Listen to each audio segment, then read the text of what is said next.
अनुभव हुआ कि अब हाँ, एक दिन आया, 8-8 घंटे पद्मासन में बैठते थे। संन्यास मार्ग के पथिक थे तो योग मार्ग का आश्रय लिए हुए थे। जब राधा वल्लभ जी की शरण में हुए तो शरण तो बाहरी राधा वल्लभ जी की थी, आंतरिक शरण साधना की थी। हमारी साधना पर विशेष दृष्टि थी। साधक पथ पर जो हम कर रहे हैं वही मिलेगा, साधन पर दृष्टि थी। जब हमें परेशानियां बढ़ी किडनी की, मुझे पता नहीं था कि किडनी भी किसे कहते हैं। गांव में पैदा हुए, गंगा किनारे पूरा जीवन व्यतीत हुआ तो मुझे पता भी नहीं था। तो हमें नोचन होती हमारे पेट में। तो बलराम भैया ब्रजवासी हैं, हमारे पास 1 रुपया नहीं रहता था और ना है आज भी नहीं 1 रुपया। उसने कहा चलो बाबा, अल्ट्रासाउंड कराया, डॉक्टर के पास दिखाया। डॉक्टर ने कहा तुम्हारी दोनों किडनी तो फेल होने जा रही हैं। कहा ये क्या होता है? बोले वो अंग होते हैं जिनके फेल होने पर आदमी मर जाता है। अब हमारे दिमाग में बात बैठ गई। एकांत में आए, उस समय अचल विहार में रहते थे। एकांत में आए और बहुत रोना आया कि 11 वर्ष की अवस्था से भगवान ने निकाल दिया। नैष्ठिक ब्रह्मचर्य महावाक्य सन्यास के मार्ग से होते हुए वैष्णव मार्ग में लाए। अभी मुझे राधा रानी के मार्ग का तो कुछ भी अनुभव नहीं है। अभी तो मैं श्री जी के मार्ग में कदम रखा हूं और मर गया, जीवन का लाभ नहीं मिला। अब मरना है, ये किडनी फेल हो, 1 रुपया नहीं, कोई दवा नहीं, कुछ नहीं। बहुत रोए और वो आर्त भाव प्रकट हुआ कि अब हृदय निर्मल तो था ही, साधना करते थे। आर्त भाव, एकांत में आर्त भाव से प्रभु मुझ गरीब से अब आपकी आराधना भी नहीं बन पाएगी।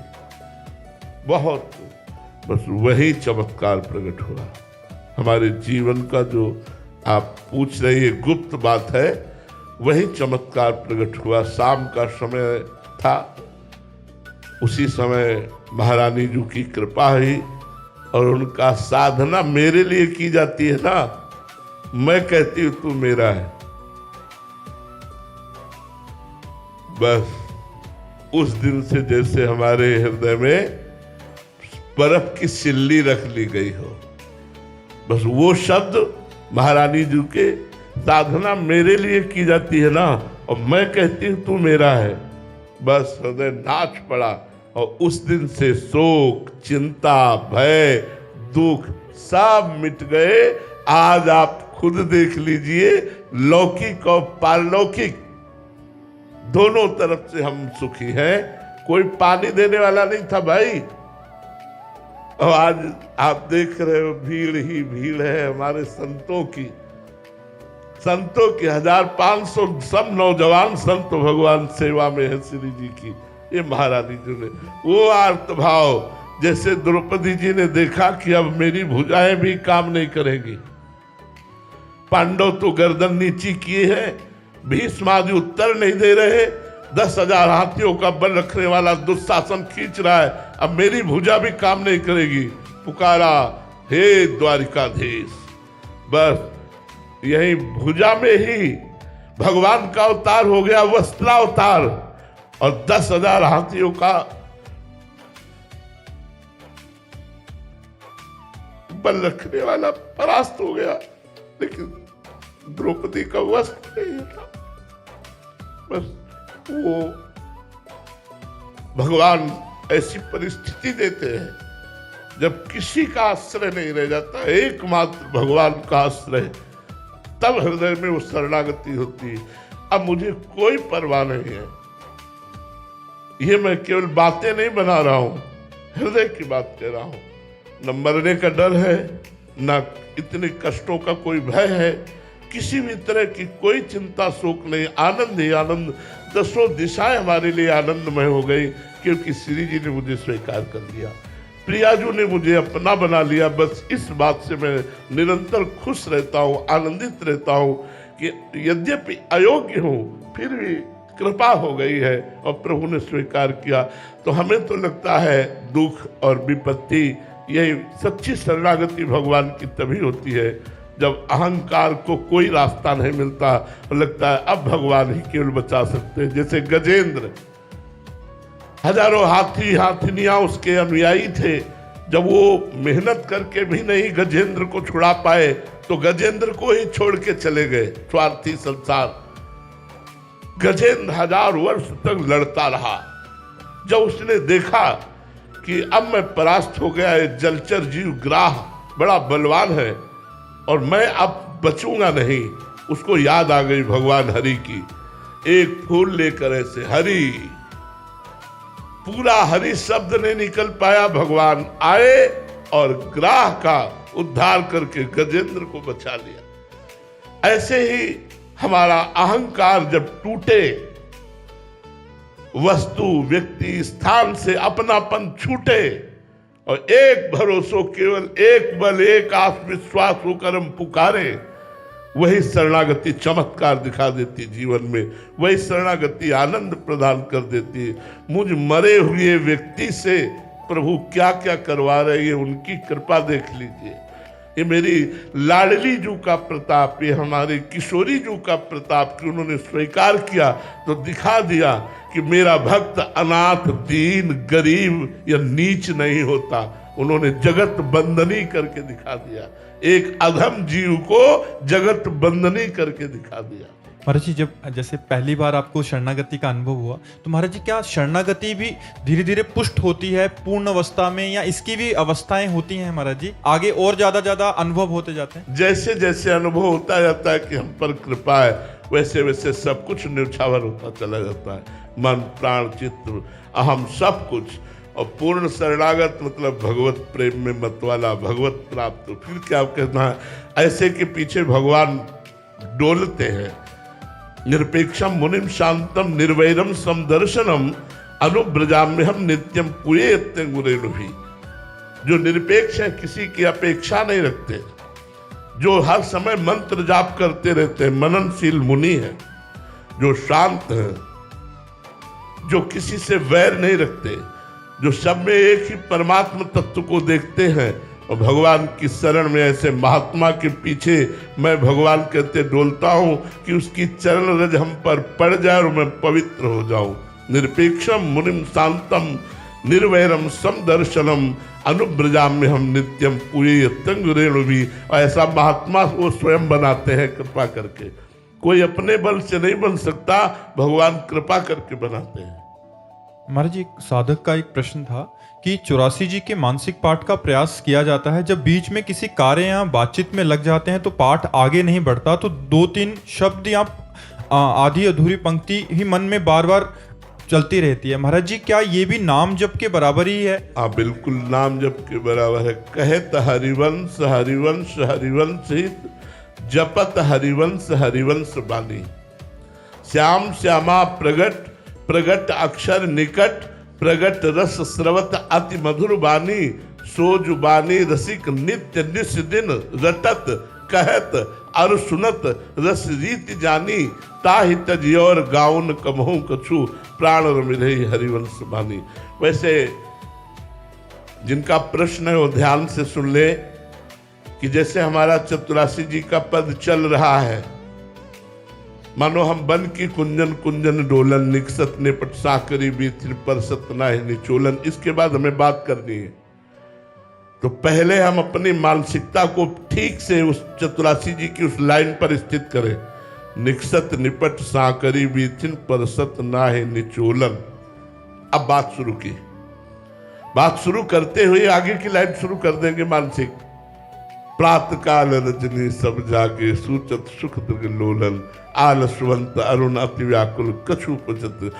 फिर बात करनी है, फिर रोक दिया, फिर उसी लाइन पर दृष्टि रखा। ऐसा होता है। तो यदि हम एक लाइन को भी 100 बार करते हैं तो वो मंत्र के बराबर फल प्रदान करने वाली होती है। उसमें कोई अंतर नहीं, नाम वाणी में कोई अंतर नहीं, मंत्र वाणी में कोई अंतर नहीं। चतुरासी जी की पंक्ति और निज मंत्र में कोई अंतर नहीं है। यदि आप एक ही पंक्ति 1000 बार बनी वृषभानुनंदनी आदि, बनी वृषभानुनंदनी आदि, बनी वृषभानुनंदनी, तो मानो आपका निज मंत्र चल रहा है। आप बिल्कुल परेशान मत होइए। चतुरासी जी के एक एक अक्षर में श्यामा श्याम विराजमान। श्याम श्यामा प्रगट, प्रगट अक्षर निकट, शब्द नहीं अक्षर, प्रगट अक्षर निकट, प्रगट रस स्रवत अति मधुर वाणी, सोज वाणी रसिक नित्य निस्दिन, रात दिन रटत कहत और सुनत रस रीति जानी, ताहि तजी और गाउन कभू कछु प्राण रम रही हरिवंश वाणी। 84 जी का पाठ मानसिक कर ले तो जय जय, गान करे तो क्या कहना है, मानसिक कर ले तो बहुत बड़ी बात है। क्योंकि मन से 84 जी की आवृत्ति करना ये बहुत बड़ी बात है। और जो भी साधक ये कर रहे हैं को उनको प्रोत्साहन देते हैं कि आप करो, निश्चित निकुंज में जाने की तैयारी हो रही है। यदि मानसिक 84 जी का पाठ हो रहा है तो हम निकुंज में तैयारी कर रहे हैं मन को पहुंचाने की। सुरेन कुमार जी केकड़ी से, राजस्थान से। राधे राधे महाराज जी। महाराज जी, अपने विवेक को जागृत करने के लिए साधक को क्या करना चाहिए? सत्संग, बिन सत्संग विवेक न होई, राम कृपा बिन सुलभ न सोई। भगवत आराधक संतों का संग करने से विवेक जागृत हो जाता है। शास्त्रों का स्वाध्याय हो और संतों का संग हो, कुसंग का त्याग हो, तो हमारे अंदर मोह ममता का त्याग होकर शुद्ध विवेक का जागरण हो जाए। ये विवेक किसी साधना से उत्पन्न नहीं होता, ये बाजार में नहीं मिलता, ये संतों के संग से मिलता है। बिन सत्संग विवेक न होई, खुली बात है। बिना साधु संग के विवेक नहीं होता। और होए विवेक मोह भ्रम भागा, तब रघुनाथ चरण अनुरागा। विवेक हुआ, मोह का नाश हुआ, भगवान में प्रेम हो गया। मोह गए बिनु राम पद होए न दृढ़ अनुराग। बिना मोह का नाश हुए भगवान के चरणों में दृढ़ अनुराग नहीं होता। और बिना विवेक ही मोह का नाश नहीं होता। और बिना सत्संग के विवेक नहीं होता। और बिना भगवान की कृपा के सत्संग नहीं मिलता। विवेक जी मुरादाबाद से।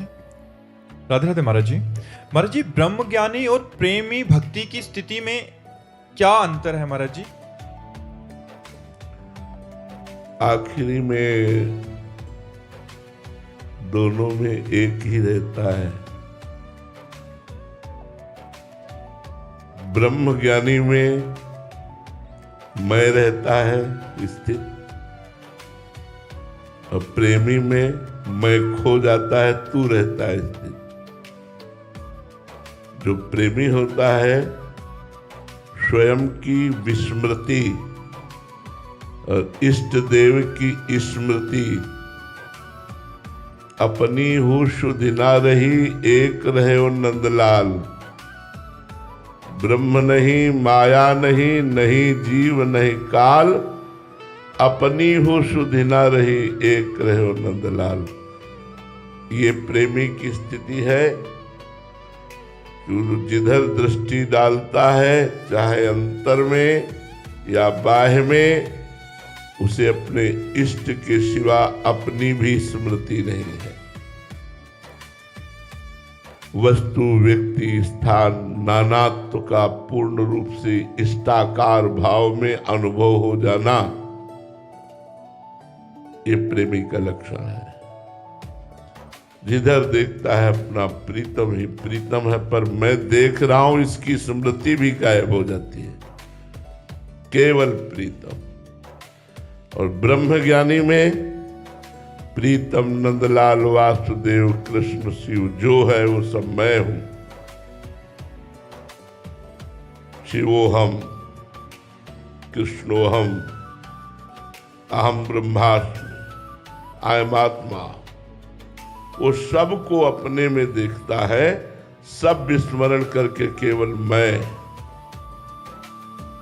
और ये मैं का लय करके केवल तू। और जो मैं तू दोनों का अनुभव करता है वो माया, मैं और मोर तोड़ता है माया। जो शुद्ध मैं वो ब्रह्माकार वृत्ति, जो शुद्ध तू वो प्रेममयी वृत्ति। अपनी ही शुद्धि ना रही एक रहे हो नंदलाल। ये प्रेमी की स्थिति होती है कि देह भान रहित, देह शुद्धि का विस्मरण हो गया है। प्राण, मन, बुद्धि, चित्त, अहम सब कृष्णाकार, और ज्ञानी सब ब्रह्माकार। सर्वम खलमिदम ब्रह्म, और वो ब्रह्म मैं, ऐसा अनुभव होता है। ब्रह्म ज्ञान और प्रेमी की आंतरिक स्थिति में यही अंतर होता है। एक मैं में स्थित होता है, एक मैं का विस्मरण करके तू में स्थित होता है। एक प्रेम रस का रसास्वादन करता है, एक अखंडानंद का अनुभव करता है। दोनों एक ही चरम अवस्था की स्थिति का नाम है ब्रह्मबोध और प्रेम। दोनों चरम अवस्था है। ज्ञान की चरम अवस्था ब्रह्मबोध, भक्ति की चरम अवस्था प्रेम।